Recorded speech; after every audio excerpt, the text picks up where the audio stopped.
At the family party, my sister mocked me, saying, "Some people just try too hard to matter." Her words hit me like a slap, and everyone around laughed nervously, pretending it wasn't as cruel as it sounded. My name is Emily Parker. I'm 28, and for as long as I can remember, I've been the one who blends into the background. I've worked hard my whole life, steady job, bills paid, no drama, but none of it ever seemed to impress my family. My younger sister, Madison, is 26. She's the golden child, the one everyone lights up for when she walks into the room. Beautiful, charming, loud, and always the center of attention. That night, we were celebrating our dad's birthday at my parents' house.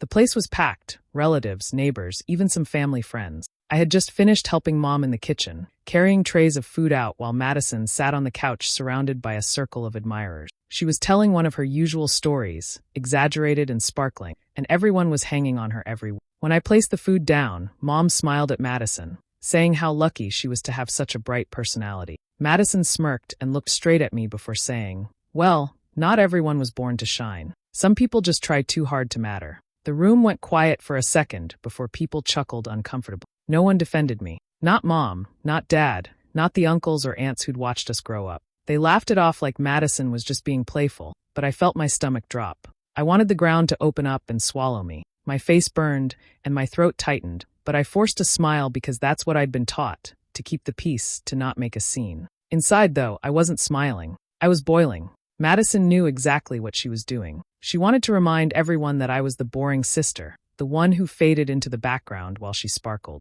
And the worst part? Everyone let her. I excused myself and went outside for air, gripping the porch railing so hard my knuckles turned white. My cousin Jake came out after me, quiet as always. He gave me a look that said he'd heard everything, but didn't know what to say. I just shrugged it off, pretending I didn't care, but my chest was heavy. That night, as I drove home, Madison's words echoed in my head. Some people just try too hard to matter. It stung because part of me wondered if she was right. If no matter how hard I tried, I'd never matter to my own family. But another part of me knew something else. This wasn't going to be forgotten. Not this time. Growing up, Madison and I were only 2 years apart, but it always felt like we lived in different worlds. From the time we were little, she had a way of drawing eyes to her. At school plays, she was the one with the leading role while I helped paint the sets.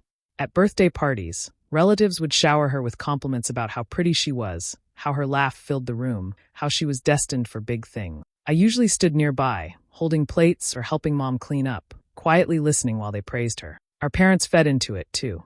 Mom adored Madison's charm, always telling her she could talk her way into anything. Dad loved that she was social, saying she had a gift with people. I never hated her for it, not at first. But over time, the pattern became impossible to ignore. Whenever I brought home good grades or stayed late to finish projects, the acknowledgement was minimal. "That's just Emily being Emily," Dad would say, almost like it was expected that I'd work hard but never shine. Madison, on the other hand, could get praised for the smallest things. She once baked a batch of cookies from a store-bought mix, and my parents acted like she'd won a culinary award. When I handled dinner by myself the week Mom was sick, no one mentioned it. It wasn't just about food or school. It was everything. She was painted as bright and fun, while I was dependable but dull. Family gatherings always made the differences sharper. Our relatives flocked to Madison, like she carried some kind of glow. She had a way of telling even the simplest story, like running into a neighbor at the grocery store, and turning it into entertainment. The room would buzz around her, laughter, gasps, everyone leaning in. I usually sat with the quieter cousins, nodding and letting the noise wash over me. If I spoke, people listened politely, but it was clear they were waiting for Madison to take center stage again. Over the years, I learned how to fade. I dressed simply, avoided arguments, and focused on doing things that needed to be done rather than things that got noticed. Some part of me thought if I worked hard enough, maybe one day I'd be seen. But with every passing holiday, every birthday, every barbecue, it became clearer. She was the star, and I was the shadow. That night at Dad's birthday party, when Madison made her cutting remark, everything clicked into place. It wasn't just a joke. It was a reminder of the role I'd been assigned my whole life. The quiet sister who kept things running while she soaked in the applause. But for the first time, instead of swallowing it and letting it pass, I felt something shift. That moment wasn't just another insult. It was the last straw. After the party ended, I couldn't shake the sting of Madison's words. The laughter of the room replayed in my head like a cruel soundtrack, and the silence that followed hurt even more. No one stepped in. No one told her she'd gone too far. On the drive home, I pulled over at Jake's place. He was my cousin, older by a couple of years, and the only one I trusted enough to let see me unravel. When he opened the door, I didn't bother pretending I was fine. I sat on his couch, and the tears I had swallowed all night finally came. I told him everything, how Madison had made me feel like a fool in front of everyone, how the family just laughed along, how tired I was of being treated like background noise. Jake didn't interrupt.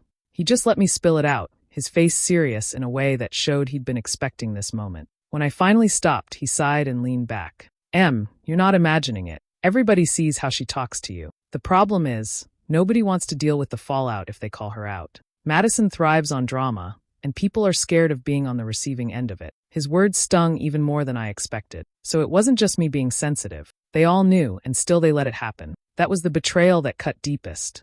Not Madison's cruelty, but the quiet agreement of everyone else. It was easier for them to watch me take the hit than to risk one of her outbursts.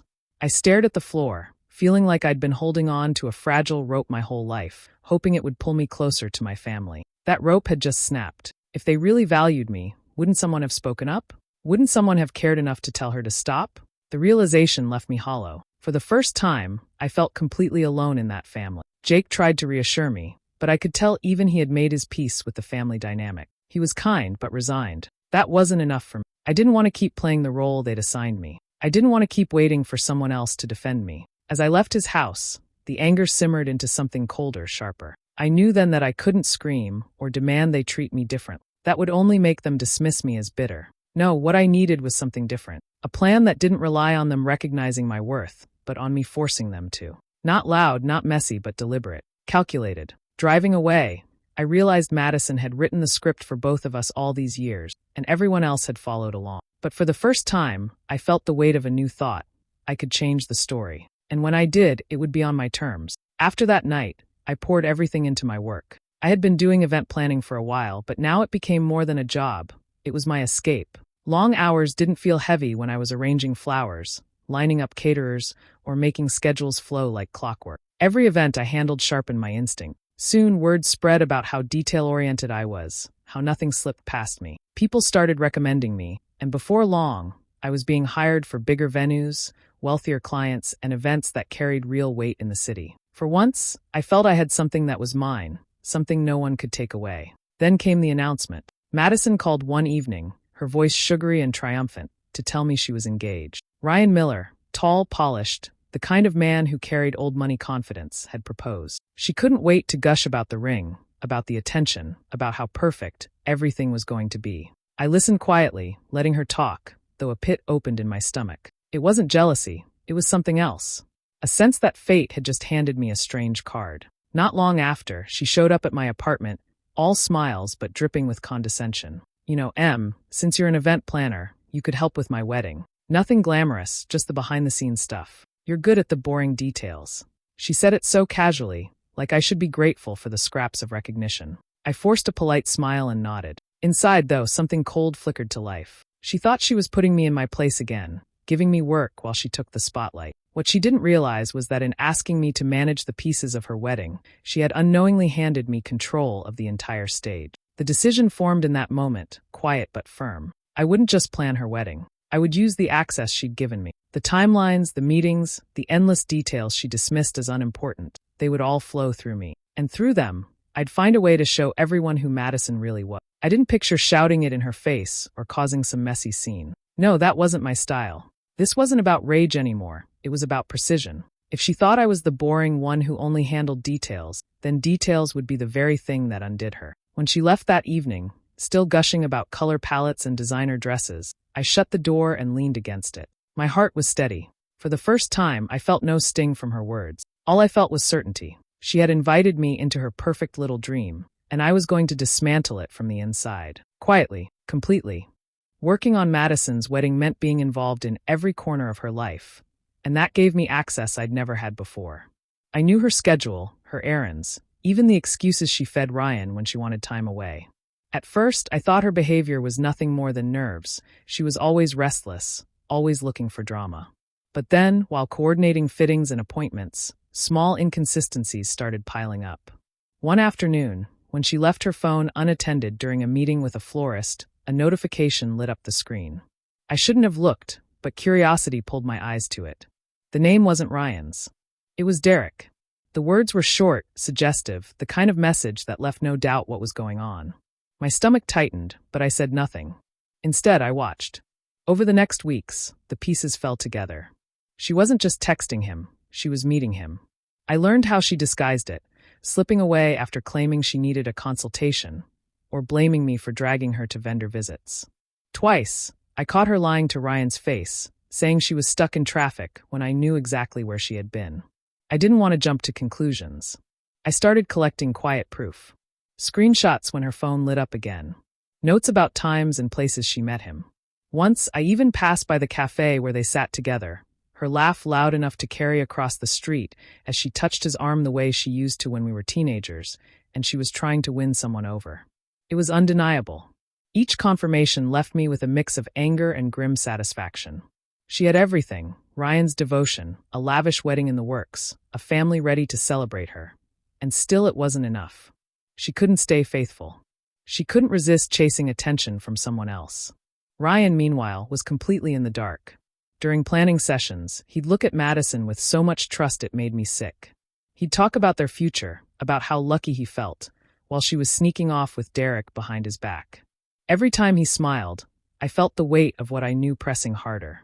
For a while, I wrestled with what to do. Part of me wanted to tell him right away, to drag her lies into the light and be done with it.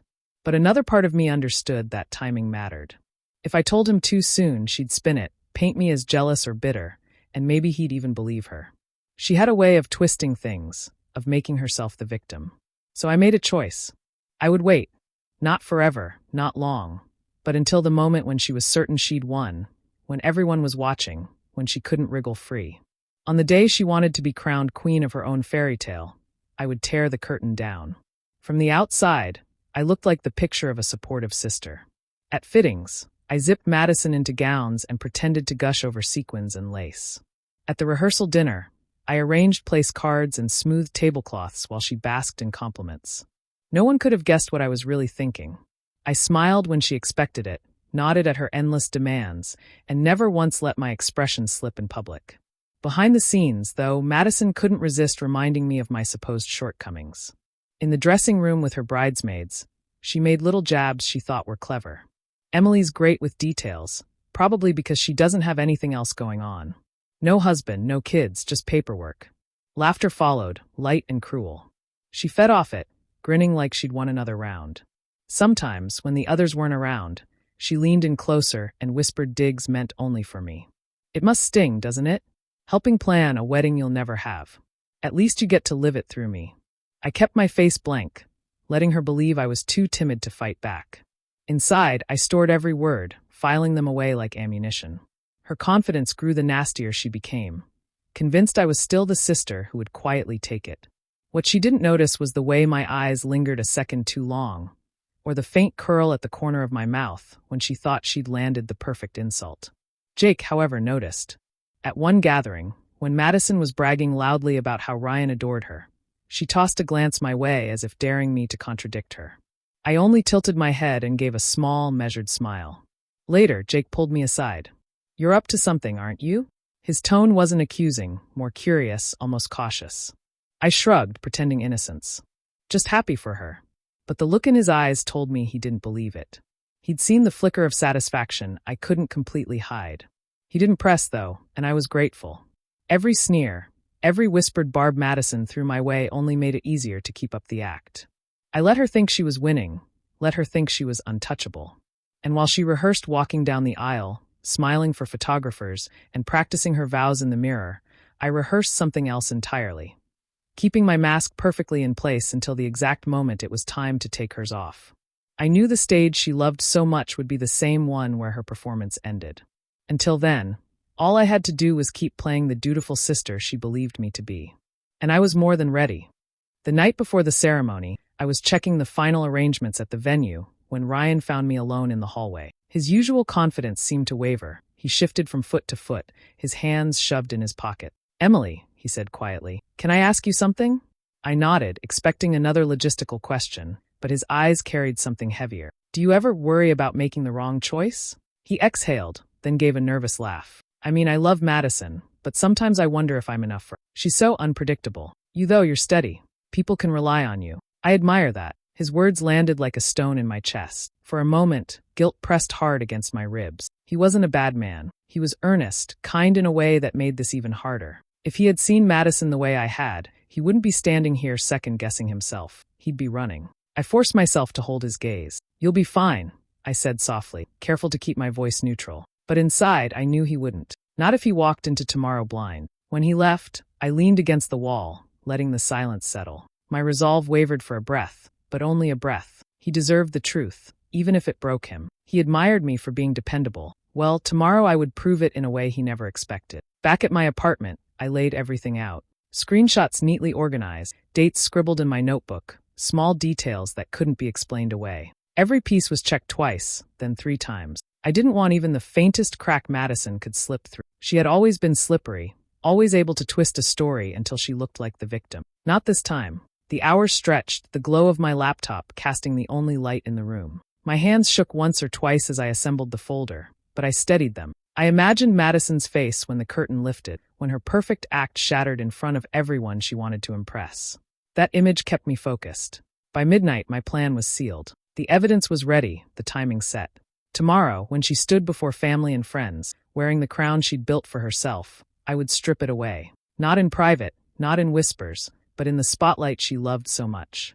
I slid the folder into my bag and zipped it shut. My apartment was silent except for the hum of the fridge, but inside me, something buzzed, calm, determined, irreversible. There was no turning back. The stage was set, and the final act was mine to deliver. The morning of the ceremony arrived with perfect skies, the kind of day Madison had always imagined for herself. The venue glittered with crystal glasses, tall floral arrangements, and rows of white chairs filled with people dressed in their finest. Music drifted softly through the air as guests took their seats, everyone murmuring about how beautiful everything looked. Madison was radiant, basking in the admiration as she floated from room to room in her gown, her laughter carrying above the noise like she was queen of the day. I moved through the crowd quietly, clipboard in hand, every inch the dependable sister she expected. On the surface, I looked calm, making sure the ushers guided people correctly, checking in with the musicians, offering polite smiles to relatives who hardly noticed me. Inside, my pulse was steady, every breath measured.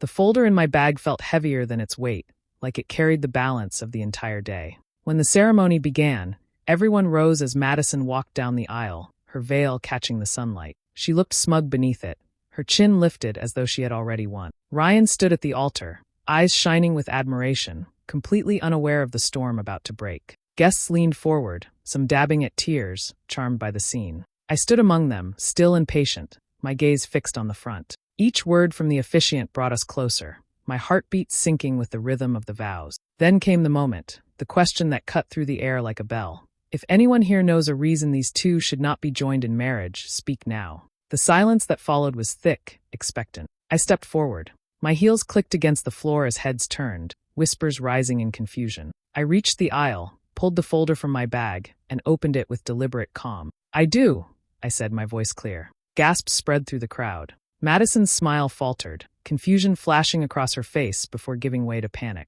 I held up the evidence, printed screenshots, neatly labeled notes. "She's been unfaithful. For months. With Derek." A murmur rippled through the guests, growing louder with every second. People leaned to one another, eyes wide, hands covering mouths. Ryan's expression collapsed from disbelief to devastation as I placed the papers into his trembling hand. He scanned the pages, his face draining of color. Madison stammered, trying to speak, but the room was no longer hers. Every whisper, every pair of eyes had turned against her. The weight of the proof silenced her excuses before they left her mouth. The scene descended into chaos. Relatives rising from their seats, voices overlapping in shock, the once perfect ceremony unraveling in an instant. And there, at the center of it, Madison stood frozen, stripped of the illusion she had worked so hard to create.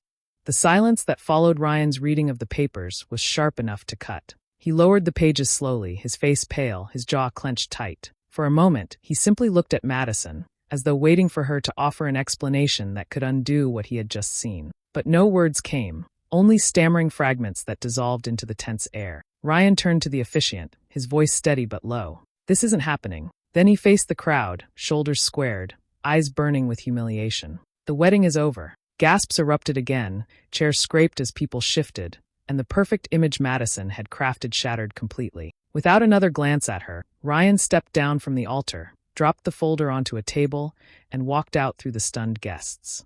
That was when Madison snapped. She spun toward me, her face twisted with fury. "You've always hated me, Emily. You're jealous, pathetic. And this is your way of finally getting attention." Her voice rose, shrill, cracking under the weight of desperation. But the words landed flat. No one came to her defense this time. Instead, heads turned away, relatives whispered to one another, and the pity in their eyes wasn't for her. It was for Ryan, and maybe even for me. The spell she had held over them for years had broken. She kept shouting, clawing at the air for someone to agree with her. "She's lying. You all know she's bitter. She's nothing compared to me." But the evidence lay scattered across the table, undeniable, the ink still fresh. People averted their eyes, no longer willing to play along. I stood still, hands clasped in front of me, not raising my voice, not defending myself. I didn't need to.